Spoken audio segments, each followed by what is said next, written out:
Eh bien, mesdames, messieurs, nous en sommes maintenant à votre capsule divertissement, toujours en notre compagnie. Jocelyne Cauvier, ça va bien, Jocelyne? Oui, ça va bien. Alors, qu'est-ce que tu nous as concocté pour cette semaine?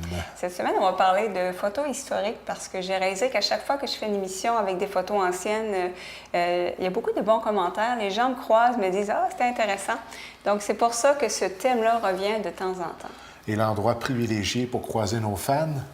Le bureau de poste. Le bureau de poste de Grande-Rivière, ça donne que je rencontre souvent des gens qui aiment l'émission. Moi aussi, d'ailleurs. Oui. Ça fait plaisir, hein? Il me semble que ça encourage à continuer. Oui, merci aux gens. Oui.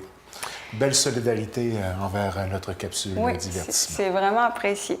Donc, comme à l'habitude, c'est des photos historiques, des photos anciennes, et je vais dire un petit peu le contexte, parce que je trouve que les photos anciennes ont toujours un petit cachet spécial. Ah, ça, c'est tout à fait vrai. Donc, on débute avec le voyage du Shackleton en Antarctique en 1914. Et le bateau, en fait, a été prisonnier des glaces durant 400 jours. Donc, vous allez voir les photos suivantes. L'équipage a dû s'organiser pour survivre, évidemment. Toute une aventure. Ah oui. Ouais. C'est des photos réelles. Oui, c'est des photos réelles. Et il y a un 400 jours, c'est au-delà d'un an. C'est beaucoup, là. Et il y a un film, on le voit prisonnier des glaces. Et il y a un film qui a été fait là-dessus. Je ne l'ai pas écouté, mais... je crois l'avoir vu, moi. C'est toute une aventure, là, quand même. 1914. Ensuite, on poursuit avec des billets de banque en Hongrie, 1946. Je vous explique le contexte. Il y avait une hyperinflation, cette monnaie-là qu'on appelle le pengo. Une hyperinflation, ce que ça veut dire, c'est que les prix à la consommation augmentent de façon fulgurante et la monnaie se déprécie de la même façon. Donc, à chaque 15 heures, les prix doublaient. C'est qu'on s'imagine que la monnaie perdait pas mal de valeur. Et pour vous donner... Pourquoi les gens ont jeté leur monnaie, tout simplement? C'est que cette monnaie-là, le pengo, a été remplacée par le forin, parce que finalement, la monnaie ne valait plus rien. Un forin était égal à 400 quadrillards de pengo. Incroyable. 400 quadrillards, c'est 1 avec 27 zéros. C'est dire à quel point la monnaie ne valait absolument rien. C'est arrivé aussi dans d'autres pays. Donc, une hyperinflation, c'est que les prix augmentent de façon incroyable, explosent. Et la monnaie ne vaut plus rien. J'ai vu d'autres photos que les enfants faisaient des châteaux de cartes avec des liasses de monnaie. Ou carrément des feux. Des feux. Ils se chauffaient avec l'argent. Tellement que ça valait même pas une scène. Donc, c'est impressionnant comme photo, là. En espérant qu'on ne vivra pas ça. Hein? Non, je ne penserais pas. Autre photo, je trouve amusante, donc c'est le président Nixon qui visite les astronautes d'Apollo 11 en quarantaine. Ça, c'est en 1969. Pour éviter, évidemment, qu'ils ramènent des germes, des maladies qu'ils auraient contractées sur la Lune. Ah. Oui, quand même. Donc, on met les astronautes en quarantaine. Les précautions étaient tout de même grandes, non? Et petite parenthèse en passant. Il y aurait peut-être possibilité de virus sur la Lune, quoi? Bien, évidemment, à l'époque, on ne savait pas trop ce qu'il y avait sur la Lune. Ça, donc aujourd'hui, on va le faire quand même, j'imagine, mais on est plus, par exemple, sur la Lune, peut-être qu'il y a de la vie quelque part cachée. Je pense que c'est moins d'inquiétude pour la NASA. Peut-être plus pour des mondes qu'on connaît moins comme Mars, etc. Mais donc, on mettait les gens en quarantaine. Ils sont sur Mars, qui est en cours d'organisation au moment où on se parle. Il y a même eu des tests qui ont été faits avec des gens en quarantaine, tout ça. En quarantaine, mais plutôt isolés à un endroit précis pendant une longue période. Là, ça aurait été un succès en soi. Il faut rappeler aux gens que c'est un aller simple. Oui. Donc, pas de retour. Et il y avait tellement de volontaires qui ont dû faire vraiment une grosse sélection. Ça me surprend quand même. Toute une aventure. Et petite parenthèse en passant, le dernier homme à avoir marché sur la Lune est décédé cette semaine. Oui, dernièrement. Donc, c'est quand même une grande partie de l'histoire. Tout à fait. Ensuite, on enchaîne avec un sujet un petit peu plus léger. Donc, le bikini, un policier qui remet une contravention pour avoir porté un bikini qui était interdit en Italie en 1957. Et d'où vient le nom bikini? Ça vient de Bikini Atoll, qui était un endroit où on testait des bombes atomiques. Donc, un bétail de femmes, hein? L'homme avait quasiment l'air petit à côté. Oui, quand même assez grande. Et vous allez voir d'autres images sur le même thème, assez humoristique, un petit peu plus loin. Ensuite, on a le chef de la tribu Blackfoot qui enregistre des chants pour le Smithsonian Institute en 1916. Ah oui. Photo surréaliste, j'ai trouvé ça spécial quand j'ai vu ça. Hein? Donc, c'est spécial. Ensuite, photo de Hongrie, 1910, un cordonnier. J'aime bien les photos des métiers comme ça, à l'ancienne. Ça parle beaucoup, hein? J'écoute ces temps-ci Séraphin, puis ça me fait penser à ça pas mal. Tout à fait, oui. Belle photo. Autre image, c'est très impressionnant. Déplacement d'un appartement de 7600 tonnes. C'est immense. En Roumanie, en 1987, en fait, on voulait créer un boulevard et il fallait le déplacer. Qu'est-ce qu'on a fait? On a creusé sous le bâtiment et installé des rails et des roues. Vous allez voir l'image suivante, un petit peu comment on a procédé. Donc, on a creusé sur le bâtiment, installé des rails et des roues et déplacé de 55 mètres, 180 pieds. L'opération en tant que telle a pris 5h40 minutes quand même. Et les résidents étaient toujours dans le bâtiment. Moi, sincèrement, je ne serais pas restée. Spécial. Et ce qui est spécial aussi, c'est qu'il y a une dame qui avait fait un test. Elle avait laissé un verre d'eau sur son balcon pour voir à quel point ça brasserait. Il n'y a pas une seule goutte du verre d'eau qui est tombée. 5h40, ça me paraît tout à fait raisonnable pour déplacer un tel bâtiment. En pensant à l'époque, quand on parle de technologie... 1987, les moyens n'étaient pas comme aujourd'hui. Et même aujourd'hui, moi, honnêtement, j'ai de la misère à croire qu'on ait pu faire une telle chose. Donc, c'est impressionnant. Bien, moi, quand on a déplacé la maison familiale lors du passage de la nouvelle 132 des années 70, je pense que c'est en 77 qu'ils ont déplacé la 132. Ah oui? Pendant qu'ils déplaçaient la maison, j'étais en train de dîner à l'intérieur. Tu étais resté à l'intérieur? Oui, on était en train de manger dans la cuisine. J'aurais pas, moi, honnêtement. Là, je me rappelle pas d'avoir été traumatisé par ça, mais je sais que c'était quelque chose. Pendant ce temps-là, tu mangeais. Bien, tout à fait, oui. La vie continue. C'est spécial tout de même. Hein? Oui, quand même, c'est impressionnant. Ensuite, une photo de l'école en plein air aux Pays-Bas. C'était en 1918, c'était pour combattre la propagation de la tuberculose. Ah. Donc, évidemment, qui était un fléau à l'époque.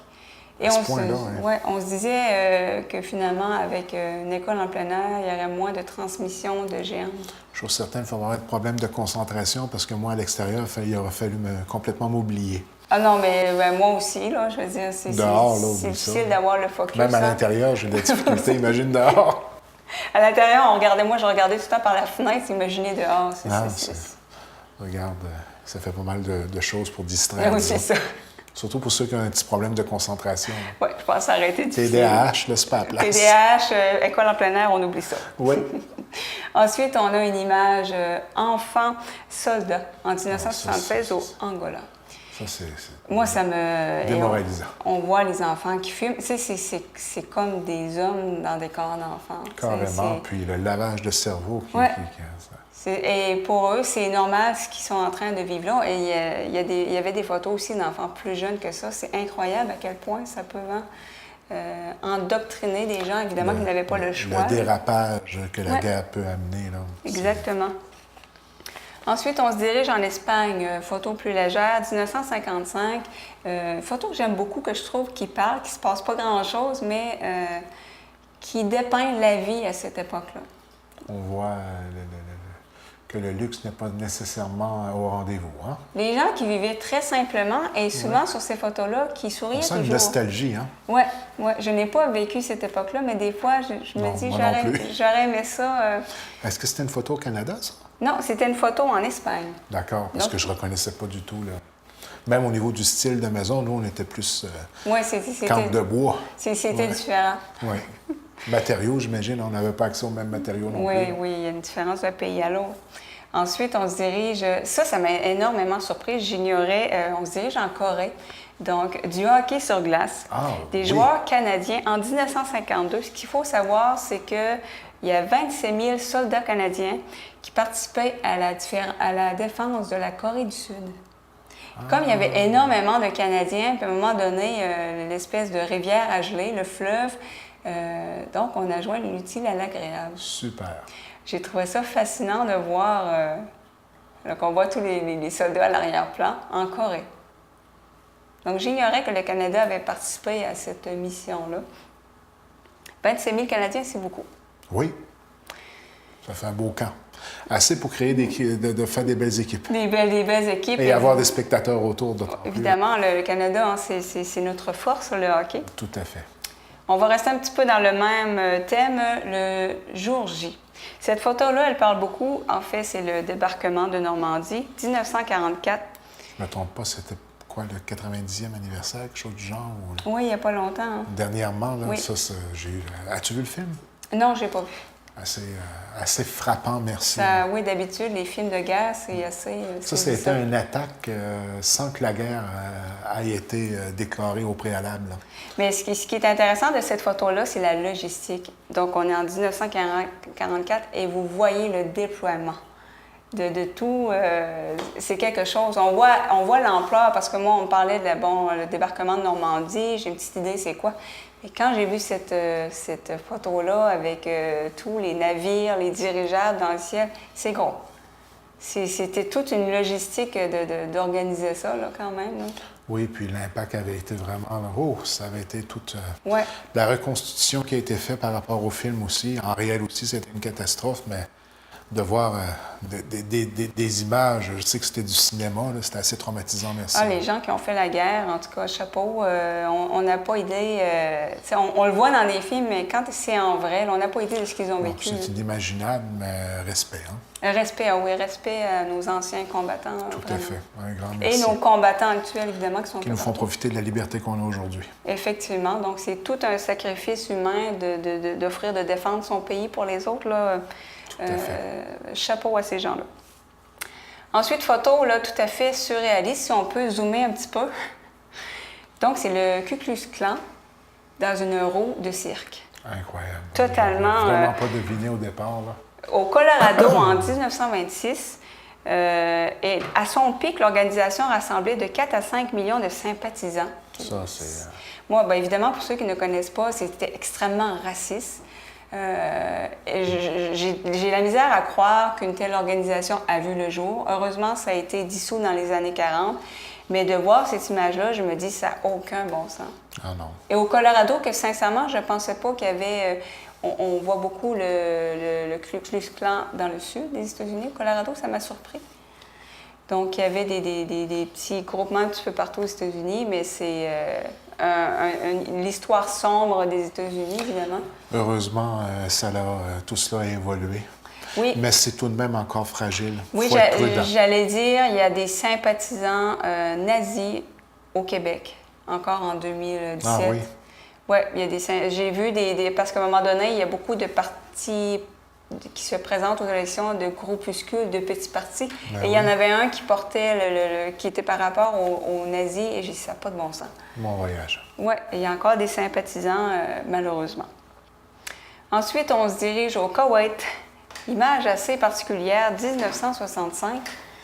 Ah, le Boxing Day. Je pense que ça a été un cas de Kiro après ça, parce que... Et puis, je peux te le dire, les télévisions étaient pesantes dans ce temps-là. Ah, mon Dieu, oui. Hein, très lourd. C'était quelque chose. Mais c'était des meubles. C'était des meubles, carrément, là, vraiment, là. Quand on va aujourd'hui, là, les écrans tellement minces que tu apportes ça en dessous de ton bras, tu t'en vas avec. Oui, c'est immense, puis c'est pas lourd. Oui, donc c'est une belle évolution. Oui. Quoi qu'il y a des gens qui sont nostalgiques du meuble en bois, qui avaient le tourne-disque. Je ne suis pas nostalgique du 24 pouces d'écran, moi. Ça prenait de la place. Je suis généreux avec le 24 pouces. Tu avais 150 pouces de meuble puis 24 pouces d'écran. Il y avait beaucoup de pertes. Hein? Ah, ben, ça faisait tout un meuble, ça, je l'avoue, là, mais... Mais non, c'était quelque chose. Une structure, ça pouvait faire la guerre. Oh oui, non, c'est vrai. C'était quasiment en béton armé, ces affaires-là. C'était massif. C'était frémé, oui, c'était frémé, massif. Solide. Ensuite, ça me fait penser à une parenthèse comme ça. J'aurais dû l'amener une publicité de Léonard Nimoy qui fait Spock avec une espèce de gros meuble qui avait le tourne-disque puis tout le kit. Ah oui, parce que quand tu ouvrais la porte, tu avais la TV à côté, puis tu avais un tourne-disque à l'intérieur avec des speakers. Oui, quand même... Si tu avais ça, tu étais riche. Puis il expliquait, le fils de Spock, de Léonard Nimoy, il expliquait dans un documentaire qu'ils n'avaient pas la télé couleur. Ils allaient chez des amis pour écouter les premières de Star Trek. En couleur. Ouais, après, parce que je pense que ça a commencé en noir et blanc. Hein? Oui, après ça, quand il y en avait en couleur. Là, imagine, avec le thème qui est abordé, la science-fiction, tout ça, ça devait être toute une révolution de voir ça en couleur. Ça faisait pas mal d'affaires pour les gens, le laser. Oui. Puis parlant un peu de racisme, le premier bec de Captain Kirk à l'actrice noire. Lieutenant Uhura. Ça avait fait toute une histoire, cette affaire-là. Là. Et à l'époque, ça devait être Spock. Et Kirk a insisté, s'il y a un premier baiser historique, c'est moi qui vais le faire. Bon. Il y a toutes sortes Ça d'histoires nous a fait derrière la découvrir un série. peu sur le caractère de Kirk. Hein? Oui, mais on va la faire, l'émission sur Star Trek, il y a trop de choses à dire. William Shatner, c'est pas William ça? Shatner, Tout à oui, fait, qui était particulier, un petit peu. Tu as écouté la série Les Capitaines, animée par William lui-même? Non, j'ai seulement vu Bizarre ou quoi. OK, mais tu iras voir cette série-là sur les capitaines. Il rencontre tous les capitaines qui ont eu comme rôle d'être le capitaine Ah oui? à l'intérieur de l'académie. Là. Ah Et oui. puis, c'est fort intéressant de découvrir les personnalités de chacun et tout Ah, ça. mais c'est intéressant. Non, j'ai pas vu ça. Je t'enverrai un lien. Oui. Ensuite, on se dirige. Faut pas déraper, nous autres, sur Star Wars C'est ou Star ça. Trek. Il va falloir qu'on fait l'émission parce qu'à chaque Ouais. capsule, on dérape Ah ouais, facilement. c'est plus fort que nous autres. Ensuite, des laveuses de fenêtres à Londres en 1917. Assez particulier aussi. Les échelles sont faites d'une drôle de manière. Hein? Moi, ça ne m'inspire pas confiance. Oui. Non, disons que le point d'ancrage au sommet est plus ou moins sécuritaire à mon Oui, goût. c'est particulier un peu. La première fois que je vois des échelles faites comme ça. Ouais, moi aussi, là, ça m'a quand même assez surpris. Ça doit être pour pouvoir l'accoter à un endroit plus ou moins... Il y avait sûrement une raison. peu d'espace, là, mais au niveau de l'équilibre... Peu de sécurité aussi.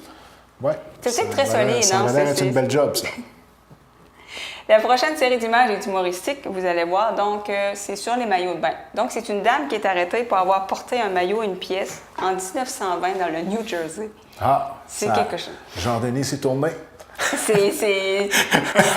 Jean-Denis a entendu maillot de bain, c'est ça, tourné. ça attire le regard. Hein? Quand j'ai vu les images, ça m'a vraiment fait rire et c'était dans le New Jersey, comme je C'est disais. pas croyable hein, qu'on a Donc, déjà on avait vécu. des polices qui mesuraient Ben oui. la On voit la longueur. différence aussi au niveau de l'accoutrement. Hein, un saut de skido versus un bikini. J'imagine que pour les hommes qui faisaient la mesure, mesurer avec le tape, hey, c'était pas le travail le incroyable. plus pénible. Désagréable. Oui, Ouais. voilà. Et donc, on interdisait aussi sur certaines plages aux hommes d'enlever leur chandail parce qu'on disait qu'on ne voulait pas de, et je cite, gorilles sur les plages. Ah bon. C'était une autre époque. Bon, j'aurais fait partie de ce gang-là. Donc, en 1922, par exemple, pour vous donner une référence, les maillots ne devaient pas être 6 pouces plus haut que le genou. Ah, ben c'est pour ça. Parce qu'aujourd'hui, pas mal de monde se ferait arrêter. Hey. Ah oui? C'est le cas de le dire. On est au millimètre, là. Oui, non, mais aujourd'hui, là, c'est pour... C'est une ligne. Ça cache ce qu'il y a à cacher, Ouais. pas un millimètre de Pour ça, des plus. bikinis, pour ça, d'élastique.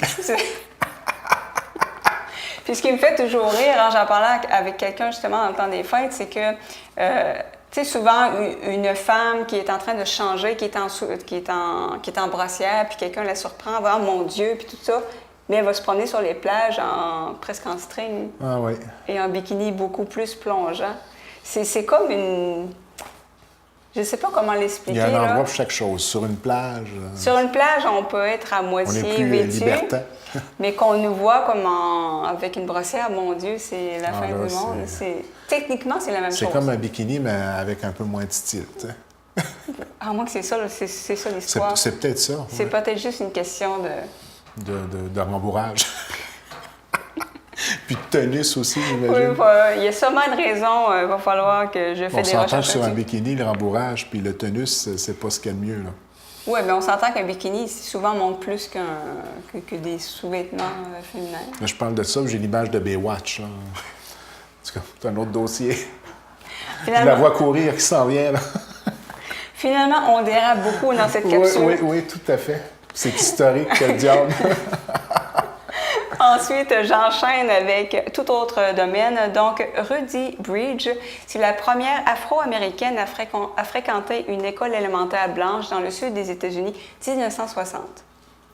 Ça, pareil, hein, L'image est forte. L'image est forte et j'imagine que ça devait pas être facile les premiers jours, hein, parce Non, que pas du tout le racisme n'est pas disparu du jour au lendemain et il Non. est toujours présent, malheureusement. Malheureusement, oui. Donc, mais qu'on a élu un président américain noir, sincèrement, ça m'a surpris parce que j'avais entendu beaucoup de commentaires très racistes. Tellement surprenant qu'ils se sont pris ce coup-ci, hein?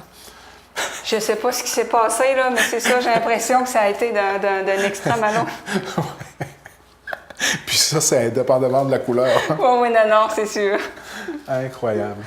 Ensuite, on a le pape Jean-Paul II, image très forte, qui visite son agresseur en oui, 1981. j'avais déjà vu cette image-là. Ouais. Donc, monsieur... Ça, c'était un acte fort de sens et de réflexion pour les catholiques. Là. Puis lui, il avait été transféré dans son pays d'origine, je pense qu'il est la Turquie. Il avait demandé une libération conditionnelle, on avait dit non, etc. Il avait fini par être libéré à la demande du Vatican, qui lui avait pardonné tout ça. Donc, c'est quand même... quand on parle de pardonner à son prochain, c'est le cas extrême. C'est quand même essayer de le tuer, là. C'est quelque chose. Non, quand je dis que le message était fort, là. Oui. Ensuite, l'image d'un policier en Ontario en 1974 qui garde une pharmacie. L'image est très spéciale parce qu'on le voit... J'aurais dit une banque ou un coffre-fort, mais une pharmacie... les aspirines, dans le temps, là, c'était une denrée... J'ai l'impression, mais ce qui est spécial, c'est qu'on le voit se tenir comme ça, comme si de rien n'était. Oui. Il y a de l'eau presque à la moitié du corps, puis non, quand on dit... Il assume sa position. Oui, non, vraiment, là, mais tu sais, le métier de policier, là, on oublie qu'ils sont dépêchés dans plusieurs circonstances. Il faut le faire, tout comme les soldats. Pas toujours Donc, des endroits où ces gens-là voient toutes sortes de choses et j'ai trouvé service ça... à tout prix. Oui, on le voit, là. En tout cas, c'est un policier dévoué, définitivement. Ensuite, photo de la reine d'Angleterre. Donc, c'est un homme de 17 ans qui la tire à blanc. Elle n'a pas été blessée en 1981. Ça, c'est fou. Je l'ignorais, là. J'ai resté surprise de voir la photo. J'ignorais totalement, moi aussi. Ça a dû être tout un élément de panique autour de l'entourage. Évidemment, le cheval était apeuré, tout ça, mais elle n'a pas été blessée. Et la reine d'Angleterre, je sais qu'il y a beaucoup de gens qui n'aiment pas la monarchie, mais la reine d'Angleterre en tant que telle, c'est toute une dame, parce que je sais qu'elle a servi dans l'armée. J'ai lu un petit peu son histoire. C'est quelqu'un qui a du vécu. Bon. Sincèrement, là, qui inspire le respect, qu'on soit pour ou contre la monarchie, c'est autre chose. Oui, c'est un sujet qui est un petit peu frileux au Québec, mais ça serait peut-être intéressant de faire quelque chose là-dessus. Ouais, parce que j'ai vu des photos d'elle dans l'armée. Parce que je sais qu'elle a un bagage assez impressionnant, puis une implication de la communauté parfois très surprenante. Oui, vraiment, c'est toute une madame. Là. Je pense que je vais essayer de fouiller ça. On aurait peut-être intérêt à mieux la connaître. Voilà. Ensuite, pour terminer, photo assez amusante de la Statue de la Liberté lorsqu'on a ouvert la boîte, quand on l'a reçue. Ah oui! 1885, donc on était en train d'ouvrir les boîtes pour l'assembler. C'est assez particulier, donc... on ne la voit pas souvent de proche. Ouais. 1885, quand on arrivait à assembler tout ça avec les moyens du bord. Les masques de Game of Thrones. Et vous allez voir, ça me fait rire. Donc, les orteils. Les orteils de la Statue de la Liberté. Des belles orteils. Ben oui, c'est... Il y en a qui ne sont pas gâtés de même. Imaginez-vous monter ça comme statue. Vous voyez juste les orteils. Tout un défi, oui. Tout un défi. C'est tout un cadeau de la France, quand même. Là. Je ne savais même pas que ça va arriver en morceaux, moi. Oui, bien, je me disais que c'était sûrement assemblé, mais je ne pensais pas que c'était autant en pièces détachées. C'était vraiment un casse-tête, là, quand c'est... Donc, on le voit sous un an qu'on ne l'a jamais vu. Eh bien, encore une fois, une capsule de divertissement très divertissante et surtout instructive. Et il va en avoir d'autres sur ce thème-là. Comme je vous disais, quand j'en fais, les gens, en tout cas, semblent apprécier. Donc, et Dieu sait qu'il y a beaucoup d'images. Le lobbying est fort au bureau de poste. Voilà, donc j'écoute les gens et je vais en faire d'autres. C'est tout pour cette semaine. Oui. Et le plaisir de la chose. Ça revient la semaine prochaine.